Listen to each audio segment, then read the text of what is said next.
Hello दोस्तों, खुद बदलाव बनिए जो आप इस दुनिया में देखना चाहते हैं। वेलकम टू लेट्स रिक्रिएट, जहां हम आपके छोटे से छोटे कॉन्सेप्ट को क्रिएट करेंगे एक अलग अंदाज में।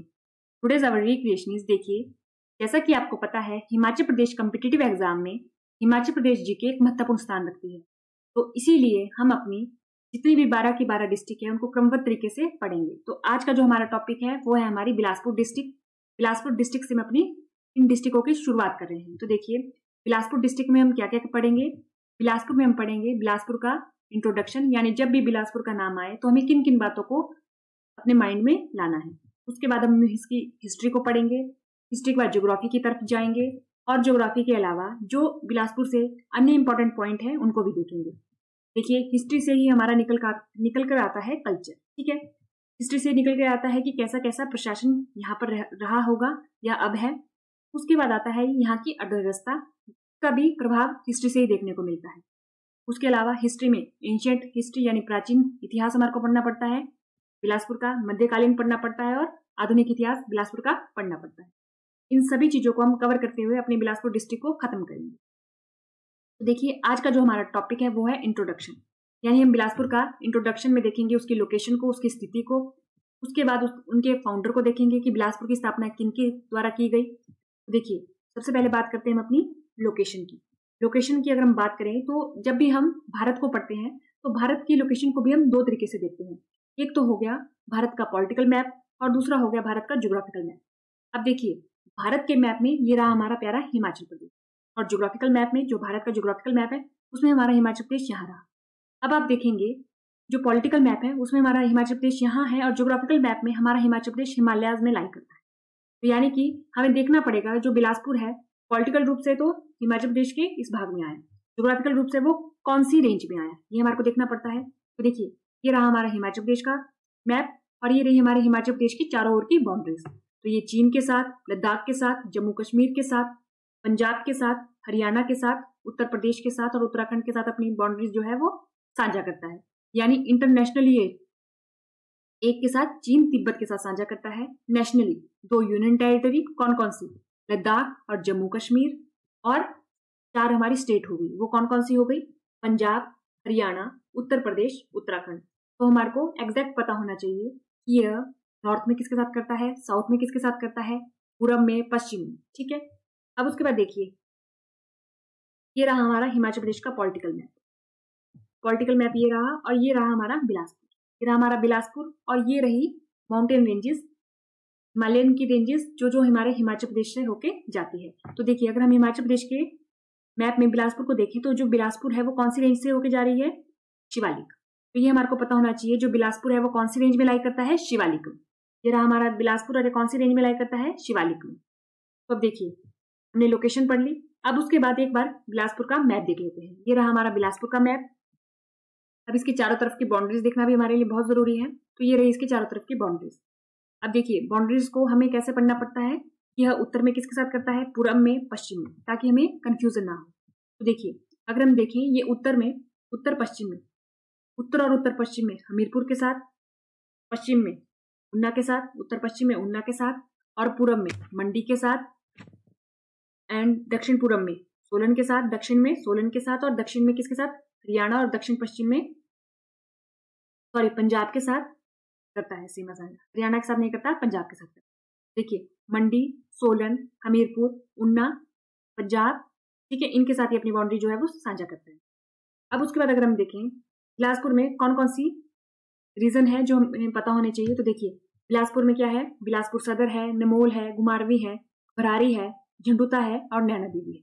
ये रहा हमारा बिलासपुर का ओवरऑल पॉलिटिकल मैप। तो देखिए, आपको दिख रहा होगा, ये रही हमारी गोविंद सागर झील। ठीक है, ये हमारी गोविंद सागर झील रही। ये रहा हमारा बिलासपुर सदर, नमहोल, घुमारवी, भरारी, झंडुता, नैना देवी। तो ये रहा हमारा बिलासपुर का पॉलिटिकल मैप। हमने लोकेशन देख ली इसकी। हमारे हिमाचल प्रदेश के मैप में कौन से स्थान पे लाई करता है, ये हिमाचल प्रदेश के ये पश्चिम तरफ है। ठीक है, उसके बाद हमने इसके चारों तरफ की बाउंड्रीज भी देख ली और ये इसके अंदर के रीजन भी देख लिए। ठीक है, अब उसके बाद चलिए फाउंडर की तरफ, क्योंकि फाउंडर पढ़ना भी हमारे लिए बहुत जरूरी हो जाता है जब भी हम किसी डिस्ट्रिक्ट की बात करते हैं। देखिए, जब भी हम अपने भारत के इतिहास को पढ़ते हैं तो हम क्या देखते हैं, हम देखते हैं कि चाहे वो हमारा एंशियंट इंडिया हो, चाहे वो हमारा मध्यकालीन इतिहास हो, चाहे वो हमारा आधुनिक इतिहास हो। जब जब हम इन तीनों में इतिहास को पढ़ते हैं तो हम एक चीज जरूर नोटिस करते हैं कि कई हमारे को राजा ये जो बाउंड्रीज है इसके बाहर के पढ़ने पड़ते हैं, कई हमारे को राजा इसके इनसाइड के पढ़ने पड़ते हैं, यानी यहाँ के राजा पढ़ने पड़ते हैं। इसका क्या मतलब हुआ, देखिए जैसे कि हम देखते हैं अपना एंशियंट इंडिया। एंशियंट इंडिया में हमने देखा था कि इंडस वैली सिविलाइजेशन है वो, उसमें जो आर्यस थे वो कहाँ से आए थे, पश्चिम एशिया से आए थे। ठीक है, पश्चिम एशिया से आए थे, तो हमने देखा कि बाहर से कोई आ रहा है, वो आके अपनी एक साम्राज्य स्थापित कर रहा है। उसके बाद जब हम मेडिवल इंडिया पढ़ते हैं तो हम देखते हैं जो मुगल है वो हमारे बाहर से आते हैं और इंडिया में एक साम्राज्य की स्थापना करते हैं। उसके बाद जब हम अपना आधुनिक इतिहास पढ़ते हैं तो हम पढ़ते हैं ब्रिटिश इंडिया के बारे में कि वो बाहर से आए, यानी आउट ऑफ ये जो बाउंड्री है उसके आउट बाहर से आए, और उसके बाद उन्होंने किसकी स्थापना करी, एक साम्राज्य की स्थापना करी। किस भूमि पे, ये जो भारत भूमि पे। ठीक है, तो हमने क्या देखा, इससे क्या कंक्लूड किया, इससे हमने ये कंक्लूड किया कि जब भी हम अपनी हिमाचल की भी हिस्ट्री पढ़ेंगे तो हमारे को कई राजा ऐसे होंगे जो हमारे को ये जो एरिया है इसी के अंदर के राजा होंगे जिन्होंने स्थापना की होगी। कई बार वो भारत के किसी दूसरे रीजन से आके इस भूमि पे स्थापना करेंगे।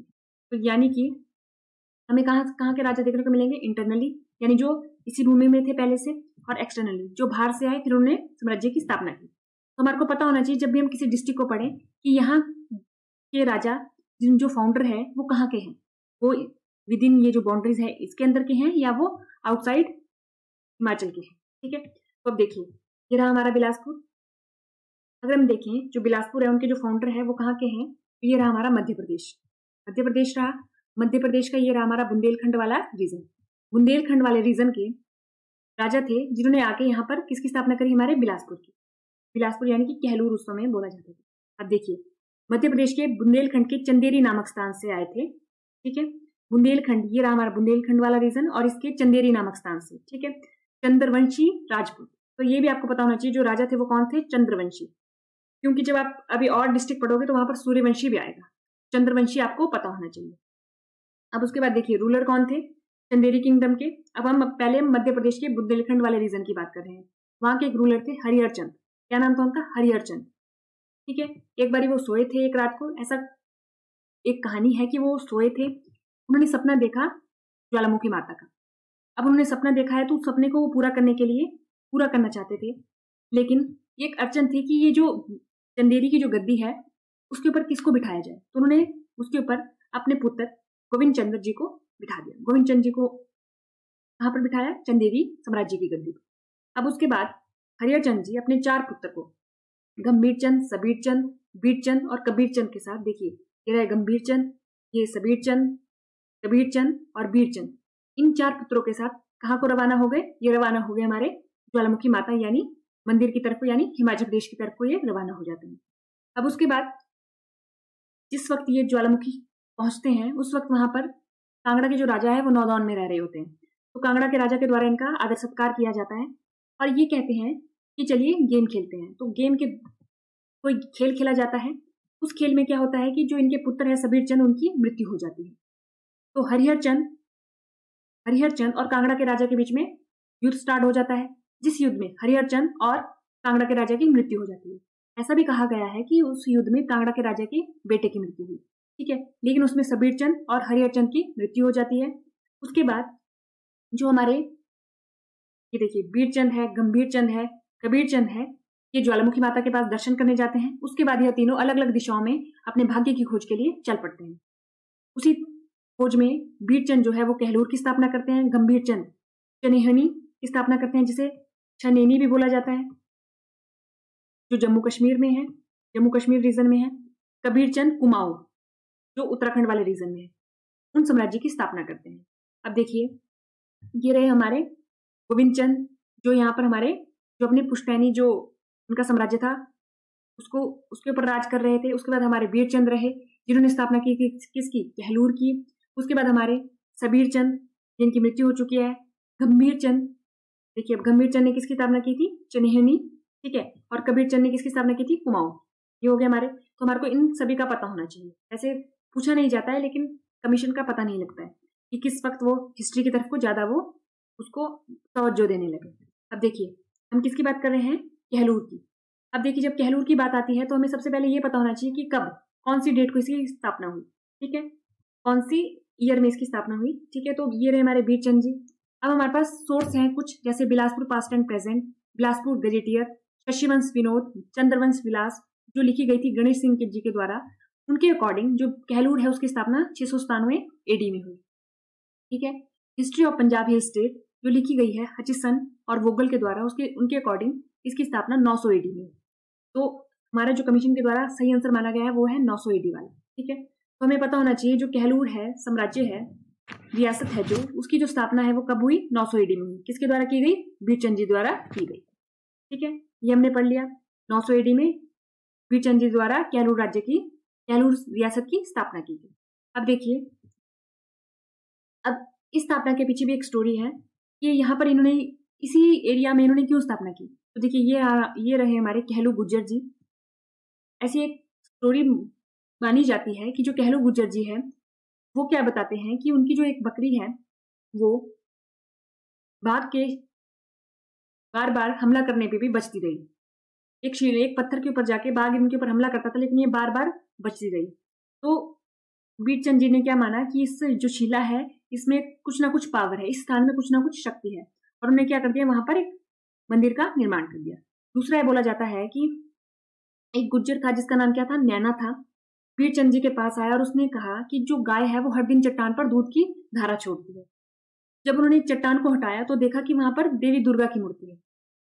तो उन्होंने उन माता के लिए एक मंदिर का निर्माण करवा दिया, जो आज किस नाम से प्रसिद्ध है, नैना देवी मंदिर के नाम से प्रसिद्ध है। ये भी हमारे को पता होना चाहिए। तो देखिए, अगर आप देखोगे तो जो नैना देवी हमारा रीजन है वो ये रहा, यानी कि जो कहलूर के जो राजा है पहले वो इस रीजन में आए होंगे, ठीक है। बीरचंद जी है वो इस रीजन में आए, धीरे धीरे करके वो इस एरिया को एक्वायर करते रहे और फिर अंत में जाके आज के टाइम का बिलासपुर बना, ठीक है। पहले वो कौन से हम रियासत की बात कर रहे हैं, इस रियासत की। अब देखिए, बीरचंद जी के बारे में हम थोड़ी सी बातें पढ़ लेते हैं कि वो क्या थे, कहलूर राज्य के संस्थापक थे। उन्होंने नैना देवी धार, सॉरी ये धार है, नैना देवी धार पर नैना देवी मंदिर का निर्माण करवाया था। उन्होंने 894 ईसा पूर्व में कोट कहलूर किला भी बनाया था, ठीक है। कोट कहलूर किला भी इनके द्वारा बनाया गया है। उसके बाद उन्होंने बागल, कुनिहार, बेजा, धामी, क्योंथल, कुठार, जुब्बल, भज्जी, महलोग, मांगल, बलसन के प्रमुखों को अपने नियंत्रण में लिया था और उन्हें विवश किया था कि वो उन्हें वार्षिक कर दें। उसके बाद उन्होंने जो अपनी कैपिटल है वो भी नैना देवी मंदिर के कुटिल में ही बनाई थी, ठीक है। तो इतनी बातें हमारे को पता होनी चाहिए, किससे, फाउंडर्स से। तो आज अगर हम देखें हमने क्या क्या पढ़ा, इंट्रोडक्शन में हमने पढ़ा लोकेशन और उनके फाउंडर्स के बारे में। अपने आने वाले लेक्चर में अब हम पढ़ेंगे क्रमबद्ध तरीके से बिलासपुर के राजाओं के बारे में, फिर ज्योग्राफी के बारे में और फिर इकोनॉमिक के बारे में। आज के लेक्चर में इतना ही। धन्यवाद, thank you and let's recreate.